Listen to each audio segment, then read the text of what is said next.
इन साथियों, आप लोगों का एक बार फिर से स्वागत है हमारी 100 पीवाई की एमसीक्यू सीरीज में। साथियों, हम इस सीरीज के अंदर में यूजीसी नेट एग्जाम्स के पिछले 5 सालों में जो कोर्ट्स रिलेटेड क्वेश्चंस आए थे उनको डिस्कस कर रहे हैं और ये इस सीरीज का लेक्चर नंबर 4 है।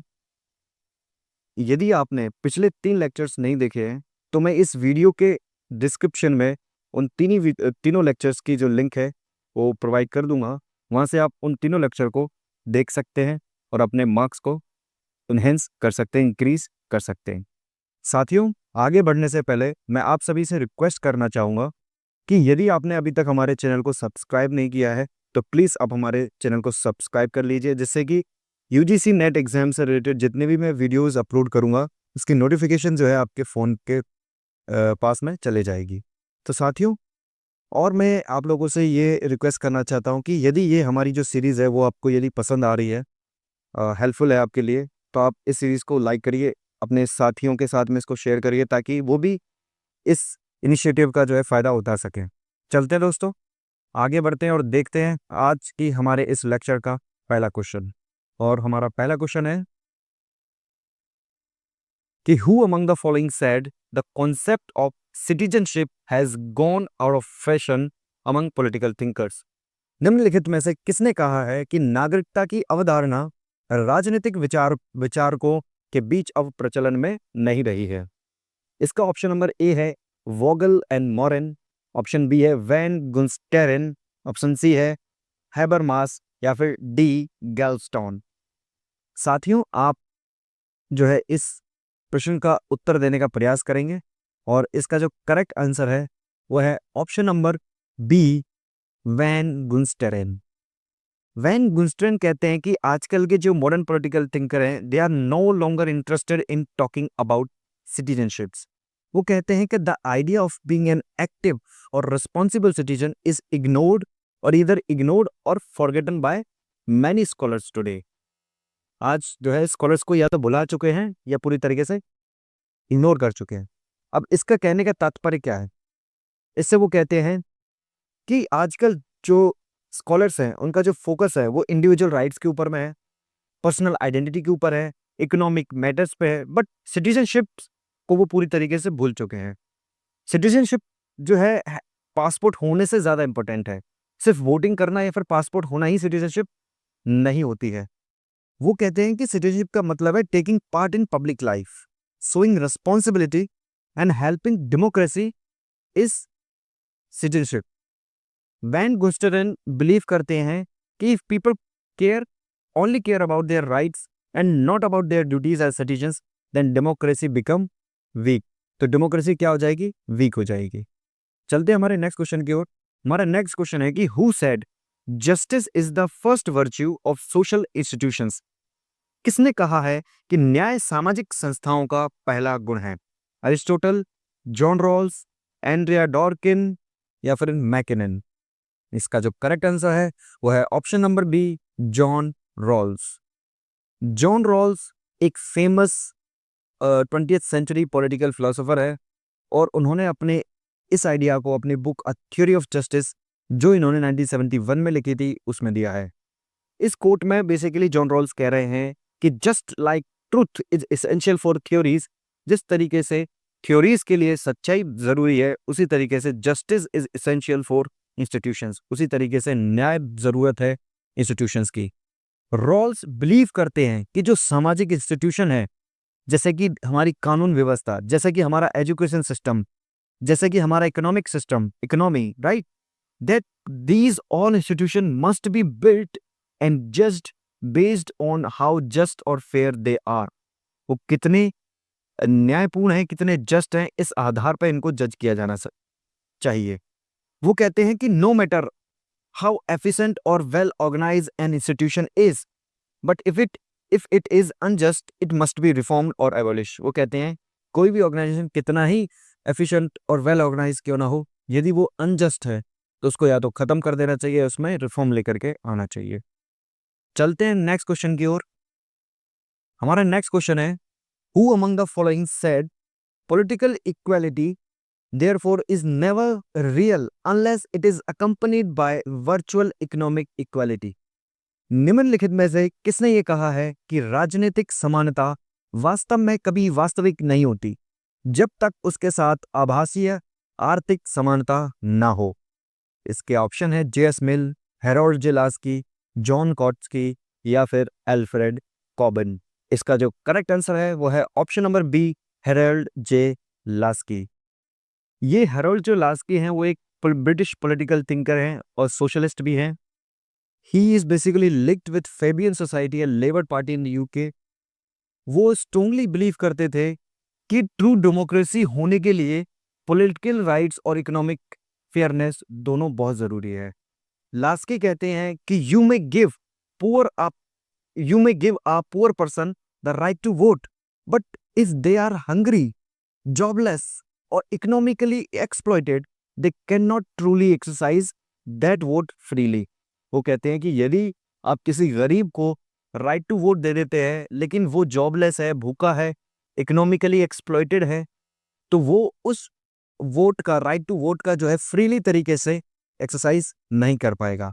यूफ अपनी किताब अ ग्रामर ऑफ पॉलिटिक्स जो कि उन्होंने 1925 में लिखी थी, उसमें कहा था कि a hungry man is not a free man. एक भूखा आदमी कभी भी आजाद नहीं हो सकता। इसका मतलब क्या है? This means that freedom and equality must include both political rights and economic opportunities. चलते हैं नेक्स्ट क्वेश्चन की ओर, देखते हैं हमारा नेक्स्ट क्वेश्चन। नेक्स्ट क्वेश्चन है कि who said Vivekananda was maker of modern India? किसने कहा है कि विवेकानंद आधुनिक भारत के निर्माता थे? अंबेडकर, सुभाष चंद्र बोस, गांधी या फिर राजा गोपालाचारी? इसका जो करेक्ट आंसर है वो है option number B, Subhash Chandra Bose. Subhash Chandra Bose एक प्रोमिनेंट इंडियन नेशनलिस्ट थे। हमारे जो इंडियन नेशनल आर्मी जो उन्होंने बनाई थी उसके लीडर थे। He was deeply inspired by Swami Vivekananda thought. तो उन्होंने यही बात जो है स्वामी विवेकानंद के लिए कही थी। चलते नेक्स्ट क्वेश्चन की ओर। नेक्स्ट क्वेश्चन है कि Vivekananda saved Hinduism and saved India from, who said this? Vivekananda ने हिंदू धर्म को बचाया था, भारत को बचाया, ये किसका कथन है? सुभाष चंद्र बोस, अंबेडकर, सी राजा गोपालाचारी या फिर राधा कृष्णन? इसका जो करेक्ट आंसर है वो है ऑप्शन नंबर सी राजा गोपालाचारी। सी राजा गोपालाचारी, जिनको कि हम राजा जी के नाम से भी जानते हैं, was the last governor general of India and a leading statesman, a writer and reformist. हम सभी सी राजा गोपालाचारी को जानते हैं। चलते हैं नेक्स्ट क्वेश्चन की ओर। हमारा नेक्स्ट क्वेश्चन है कि who said greatest man India produced in recent centuries was Vivekananda? हाल ही के सदियों में भारत का सबसे महान व्यक्ति विवेकानंद था, ये किसने कहा है? सुभाष चंद्र बोस, राजा गोपालाचारी, अंबेडकर या फिर गांधी? इसका जो करेक्ट आंसर है वो है option number C, doctor B R Ambedkar. Doctor B R Ambedkar जो है बहुत ज़्यादा एडमायर करते थे विवेकानंद जी के इंटेलेक्चुअल को, इंटेलेक्ट, उनके मोरल विजन को। While they differed ideologically, but Ambedkar respected his cultural impact.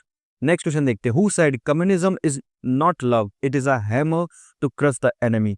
साम्यवाद प्रेम नहीं, वह दुश्मन को कुचलने का हथौड़ा है, ये किसने कहा था? माओ जेडोंग, स्टॉलिन, लेनिन या फिर जाओ इनलाय? इसका जो करेक्ट आंसर है वो है ऑप्शन नंबर ए, माओ जेडोंग। माओ जेडोंग जो है एक लीडर हैं, चाइना कम्युनिस्ट रिवॉल्यूशन के बहुत फेमस लीडर रहे थे और एक की फिगर रहे हैं ग्लोबल मार्क्सिस्ट मूवमेंट में। वो मानते थे कि रेवोल्यूशन रिक्वायर्ड वायलेंस। रेवोल्यूशन तभी आ सकता है जब वायलेंस होगा, without violence there can't be any revolution, ऐसा मानना था माओ जेडोंग का। नेक्स्ट क्वेश्चन देखते हैं। नेक्स्ट क्वेश्चन है कि who said historical experience is written in iron and blood? ऐतिहासिक अनुभव लोहा और रक्त से लिखा गया है, ये किसने कहा है? स्टॉलिन, माओ जेडोंग, हिटलर या फिर क्लॉजविच? इसका जो करेक्ट आंसर है वह option number B, Mao Zedong. Again Mao believe history is shaped not by negotiation but by struggle and force. ये जो है सीधी सीधी लाइन भी आपके एग्जाम्स में पूछी जा सकती है कि ये लाइन किसने कहा है कि history is shaped not by negotiations but by struggle and force. Next question देखते हैं। नेक्स्ट क्वेश्चन की who called the atom bomb a paper tiger? परमाणु बम एक कागजी बाघ है, ये किसने कहा था? माओ जेडोंग, जोसेफ नाय, हिटलर या फिर रूसवेल्ट? इसका जो करेक्ट आंसर है वो है ऑप्शन नंबर ए, माओ जेडोंग। अगेन काफी इंपॉर्टेंट क्वेश्चन था वो। नेक्स्ट क्वेश्चन देखते हैं कि who said when diplomacy ends war begins, जब कूटनीति समाप्त होती है तो युद्ध शुरू होता है, ये किसका कथन है? क्लॉज़विच, हिटलर, लेनिन, स्टॉलिन। काफी फेमस कोट है, काफी बार एग्जाम में पूछा गया है। इसका जो करेक्ट आंसर है वो है option number B, Hitler. Adolf Hitler जो है एक डिक्टेटर थे नाजी जर्मनी के, and he was known for initiating World War II and implementing fascist and expansionist policies. देखते हैं नेक्स्ट क्वेश्चन को। नेक्स्ट क्वेश्चन है कि who said Leninism is Marxism in the age of imperialism. लेनिनवाद साम्राज्यवाद युग का मार्क्सवाद है, ये किसने कहा था? Lenin, Mao Zedong, Joseph Stalin या फिर कार्ल मार्क्स। इसका जो करेक्ट आंसर है वो है option number C, Joseph Stalin. Joseph Stalin succeeded Lenin and led the USSR through collectivization, industrialization, and World War II. He basically refined Marxism to fit 20th century global politics. चलते हैं next question की ओर, देखते हैं next question. Next question है कि who said war is to man what maternity is to women. पुरुष के लिए युद्ध वही है जो स्त्री के लिए मातृत्व है, ये किसने कहा था? मुसोलिनी, हिटलर, स्टॉलिन या फिर चर्चिल। इसका जो करेक्ट आंसर है वो है option number A, Mussolini. Benito Mussolini founded Italian fascism and ruled Italy as a dictator. He basically glorified violence and nationalism. Next question देखते हैं। नेक्स्ट क्वेश्चन है कि who said vagueness of law brings arbitrariness in power. कानून की अस्पष्टता सत्ता में मनमानी लाती है, ये किसका विचार है? फूको, लॉक, कांत या फिर बेंथम। इसका जो करेक्ट आंसर है वो है option number A, Michel Foucault. Michel Foucault एक फ्रेंच फिलोसोफर है जो जिन्होंने एक्सप्लोर किया है the relationship between knowledge, power and institutions. काफ़ी इंपॉर्टेंट है मिशेल फूको का जो पावर का कॉन्सेप्ट है, नॉलेज का जो कॉन्सेप्ट है। इनकी जो बुक्स हैं वो कई बार क्रोनोलॉजी की तौर पे पूछी जाती है यूजीसी नेट एग्जाम्स के अंदर में, तो आप इनको पढ़ के जाना एग्जाम में। चलते हैं नेक्स्ट क्वेश्चन की ओर। नेक्स्ट क्वेश्चन है कि who is known for the theory of cultural hegemony. सांस्कृतिक वर्चस्व के सिद्धांत के लिए कौन प्रसिद्ध है? एंटोनियो ग्रैम्सी, कार्ल मार्क्स, एंजल्स या फिर लिकैक्स। इसका जो करेक्ट आंसर है वो है option number A, Antonio Gramsci. Antonio Gramsci एक इटालियन मार्क्सिस्ट थिंकर हैं जो कि एम्फसाइज करते हैं आइडियोलॉजी और कल्चर के ऊपर इन सस्टेनिंग कैपिटलिज्म। ये आइडियोलॉजी और कल्चर को रीजन मानते हैं for the sustaining capitalism. Next question की ओर देखते हैं। नेक्स्ट क्वेश्चन है कि who define state as instrument of class domination. राज्य को वर्ग प्रभुत्व का उपकरण किसने कहा है? मार्क्स, हीगल, वेबर या फिर मैकाइवर। इसका जो करेक्ट आंसर है वो है ऑप्शन नंबर सी, ए, कार्ल मार्क्स। और कार्ल मार्क्स एक जर्मन फिलोसोफर हैं, इकोनॉमिस्ट हैं एंड रिवोल्यूशनरी सोशलिस्ट हैं। उनकी जो थ्योरी ऑफ क्लास स्ट्रगल है वो बेसिकली बनती है बेसिस ऑफ मार्क्सिस्ट थॉट। उनके जो थॉट थे उनके काफ़ी ज़्यादा आधार जो है उनकी क्लास स्ट्रगल की थ्योरी बनती है। नेक्स्ट क्वेश्चन देखते हैं। नेक्स्ट क्वेश्चन की who said state is one among many associations. राज्य कई संस्थाओं में से एक है, ये किसने कहा था? R M MacIver, Karl Marx, Locke या फिर रूसो। इसका जो करेक्ट आंसर है वो है option number A, R M MacIver. R M MacIver एक पॉलिटिकल थ्योरिस्ट हैं जो कि एम्फसाइज करते हैं प्लूरलिज्म के ऊपर में and the idea that state is not the only authority in society. Society में सिर्फ राज्य के पास ही अथॉरिटी नहीं होती बल्कि कई सारे अदर इंस्टीट्यूशंस भी होते हैं जो उतना ही पावरफुल होते हैं, उतना ही ज़्यादा उनके पास अथॉरिटी होती है। नेक्स्ट क्वेश्चन की ओर चलते हैं। नेक्स्ट क्वेश्चन है कि who said partnership across generations in knowledge and rights. ज्ञान और अधिकारों में पीढ़ियों की साझेदारी है, ये किसका विचार है? बर्क, रूसो, लॉक या फिर सिसरो। इसका जो करेक्ट आंसर है वो ऑप्शन नंबर ए, एडमंड बर्क। एडमंड बर्क एक कंजर्वेटिव थिंकर हैं और एक स्टेटमेंट से ब्रिटेन के जो कि known for his opposition to the French revolution and defence of tradition. जो कंजर्वेटिव थिंकर्स होते हैं वो कहीं ना कहीं रेवोल्यूशन के जो रैंडम चेंज, फ्रिक्वेंट चेंज को क्रिटिसाइज करते हैं और वो चाहते हैं कि बदलाव होना चाहिए बट ग्रेजुअल होना चाहिए। तो एडमंड बर्क भी एक कंजर्वेटिव थिंकर है। नेक्स्ट क्वेश्चन देखते हैं। नेक्स्ट क्वेश्चन है कि who called lawful government as one with sovereign power. वैध सरकार वह है जिसमें संप्रभु शक्ति होती है, ये किसका कथन है? जीन बॉर्डन, जॉन लॉक, अरिस्टोटल या फिर हीगल? इसका जो करेक्ट आंसर है वो है option number A, Jean Bodin. Jean Bodin एक फ्रेंच पॉलिटिकल फिलोसोफर हैं, जूइस्ट भी रहे हैं, जिन्होंने की मॉडर्न कंसेप्शन ऑफ सोवरेनिटी का आधार रखा है। तो जीन बॉर्डन काफ़ी इंपॉर्टेंट है हमारे यूजीसी नेट एग्जाम्स के लिए। इनके कई बार कोटेशंस डायरेक्ट रूप में पूछी जाती हैं एग्जाम्स के अंदर में। चलते हैं नेक्स्ट क्वेश्चन की ओर। हमारा नेक्स्ट क्वेश्चन है कि who said state as unity and stability for happiness? राज्य एकता और स्थिरता है जो सुख के लिए आवश्यक है। ये किसका कथन है? जेरेमी बेंथम, प्लेटो, हॉब्स या फिर मैकियावेली? करेक्ट आंसर है इसका ऑप्शन नंबर ए, जेरेमी बेंथम। जेरेमी बेंथम एक इंग्लिश फिलोसोफर है और वो फाउंडर माने जाते हैं मॉडर्न यूटिलिटेरियनिज्म के, जो कि एम्फेसाइज करता है the greatest happiness of the greatest number पर। नेक्स्ट क्वेश्चन देखते हैं। हमारा नेक्स्ट क्वेश्चन है कि who gave the idea of positive liberty as the power of doing something worthwhile? सकारात्मक स्वतंत्रता कुछ सार्थक करने की शक्ति है, ये किसने कहा है? टी.एच. ग्रीन, साय बर्लिन, हयाक या फिर हॉब्स? इसका करेक्ट आंसर है वो है option number A, T H. Green. T H. Green एक ब्रिटिश आइडियलिस्ट फिलोसोफर हैं जो कि लिबर्टी को रीडिफाइन करते हैं और बताते हैं कि liberty has capacity to develop one's potential. एक व्यक्ति के अपने पोटेंशियल को डेवलप कर पाना ही क्या है? लिबर्टी है, आजादी है। नेक्स्ट क्वेश्चन देखते हैं। नेक्स्ट क्वेश्चन है कि who is the main proponent of negative liberty? नकारात्मक स्वतंत्रता का मुख्य प्रस्तावक कौन है? हॉब्स, हयाक, बर्लिन या फिर रूसो? इसका जो करेक्ट आंसर है वो है option number C, Isaiah Berlin.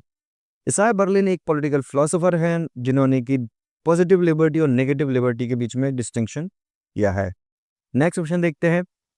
Who defined rights as interest based? हित आधारित अधिकार की धारणा किसने दी है? बहुत इंपॉर्टेंट है।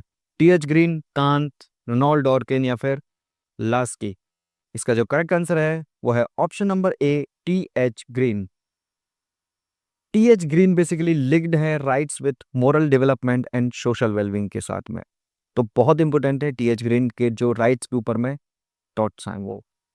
नेक्स्ट क्वेश्चन है कि who linked freedom with absence of arbitrary rule? स्वतंत्रता को मनमानी शासन की अनुपस्थिति से किसने जोड़ा है? हयाक, लॉक, हॉब्स या फिर रूसो? इसका जो करेक्ट आंसर है वो है option number A, Friedrich Hayek. Friedrich Hayek एक लिबरल इकोनॉमिस्ट हैं, फिलोसोफर हैं जो कि जाने जाते हैं फ्री मार्केट कैपिटलिज्म के लिए और इंडिविजुअल फ्रीडम को सपोर्ट कहीं ना कहीं करते हुए नजर आते हैं फ्रेडरिक हयाक। नेक्स्ट क्वेश्चन देखते हैं कि who said rights help in realising the good for self and others? अधिकार स्वयं और दूसरों के लिए अच्छाई को साकार करने में मदद करते हैं, ये किसने कहा है? टी.एच. ग्रीन, कांत, डॉर्किन या फिर बेंथम? इसका जो करेक्ट आंसर है वो है option number A, T H. Green. Again green believe करते हैं कि राइट्स आर मोरल क्लेम्स जो कि अलाइंड हैं with human development and mutual welfare के। नेक्स्ट क्वेश्चन देखते हैं कि who said rights are claim recognised and enforced by state? अधिकार वो दावा है जिसे राज्य मान्यता देता है और लागू करता है, ये किसका कथन है? बहुत इंपॉर्टेंट है। ऑप्शन है बॉशन क्यू, हॉबहाउस, लास्की या फिर डॉर्किन? इसका जो करेक्ट आंसर है वो है option number A, Bosanquet. Bernard Bosanquet एक ब्रिटिश आइडियलिस्ट फिलोसोफर है जो कि राज्य के रोल पर कहीं ना कहीं स्ट्रेस करते हैं for recognising moral claims as rights. Rights को क्लेम करने के लिए राज्य के रोल को बहुत ज्यादा महत्व देते हैं। कौन? Bernard Bosanquet. चलते नेक्स्ट क्वेश्चन की ओर। हमारा नेक्स्ट क्वेश्चन है कि who said state is known by the rights it maintains? हर राज्य को उसके द्वारा बनाए गए अधिकारों से पहचाना जाता है, ये किसका कथन है? लास्की, डॉर्किन, बेंथम या फिर लॉक? इसका जो करेक्ट आंसर है वो है ऑप्शन नंबर ए, हेरोल्ड जे लास्की। लास्की एक सोशलिस्ट थिंकर हैं, पॉलिटिकल थ्योरिस्ट हैं जो कि बिलीव करते हैं डेमोक्रेटिक राइट्स और स्टेट अकाउंटेबिलिटी के ऊपर में। चलते हैं नेक्स्ट क्वेश्चन की ओर। हमारा इस सीरीज का आखिरी प्रश्न है कि who said a person has a right to X when others are morally obliged to provide X? जब अन्य लोग नैतिक रूप से एक्स अधिकार देने को बाध्य हों तो व्यक्ति को एक्स का अधिकार होता है। ये किसने कहा है? Kant, Locke, Dworkin, Bentham. बहुत ही ज्यादा इंपॉर्टेंट कोटेशन है। इसका जो करेक्ट आंसर है वो है option number C, Ronald Dworkin. Ronald Dworkin एक लीगल पॉलिटिकल फिलोसफर हैं जो कि अपनी थ्योरी ऑफ राइट्स के लिए काफ़ी जाने जाते हैं। वो राइट्स को एक मोरल प्रिंसिपल के तौर पे देखते हैं जो कि एम्बेडेड है कानूनों के अंदर में। तो साथियों, ये थे हमारे टॉप PYQ MCQ सीरीज के टॉप 100 MCQ, और ये हमारे इस सीरीज का आखिरी लेक्चर है। यदि आप लोगों ने अभी तक पिछले 3 लेक्चर नहीं देखे हैं तो मैं उनकी लिंक इस वीडियो के डिस्क्रिप्शन में दे दूंगा, आप वहां से उन तीनों को देख सकते हैं। और इनकी जो है इन क्वेश्चंस को आप बार बार प्रैक्टिस करिए, इनको थोड़ा और डिटेल में पढ़िए। कुछ और इन्फॉर्मेशन जिन स्कॉलर्स के बारे में हमने पढ़ी, आप उसके साथ एड ऑन करके उनके बुक्स, इंपॉर्टेंट जो बुक्स हैं उनको भी आप याद कर सकते हैं। तो ये सब जो मिला करके आप पढ़ेंगे तो आपके आने वाला जो UGC नेट एग्जाम है उसमें काफ़ी ज़्यादा आपको मदद मिलेगी। आपको कई सारे डायरेक्ट क्वेश्चन यहाँ से आपको देखने के लिए मिल जाएंगे। साथियों, यदि ये सीरीज आपके लिए हेल्पफुल रही हो तो प्लीज़ आप इस सीरीज़ को अपने बाकी साथियों के साथ भी शेयर करिए, ताकि हमें भी एक मोटिवेशन मिले इस तरीके की और भी कई सारी सीरीज़ लाने के लिए। साथियों, अब ये जो कोट बेस्ड क्वेश्चन खत्म होने के बाद, ये सीरीज़ खत्म होने के बाद मैं सोच रहा हूँ कि जो बुक्स एंड ऑथर्स को लेकर के एक सीरीज़ लेकर के आऊँ जो आपके एग्जाम्स में काफ़ी इंपॉर्टेंट है, जो कि कई बार पूछी जाती है। ऐसी बुक्स का मैं अगले वीडियो के अंदर में, अगली सीरीज़ के अंदर मैं लेके आऊँगा। तो साथियों, मिलते हैं एक नई सीरीज़ के साथ में, एक नई वीडियो के साथ में। तब तक के लिए जय हिंद, जय भारत।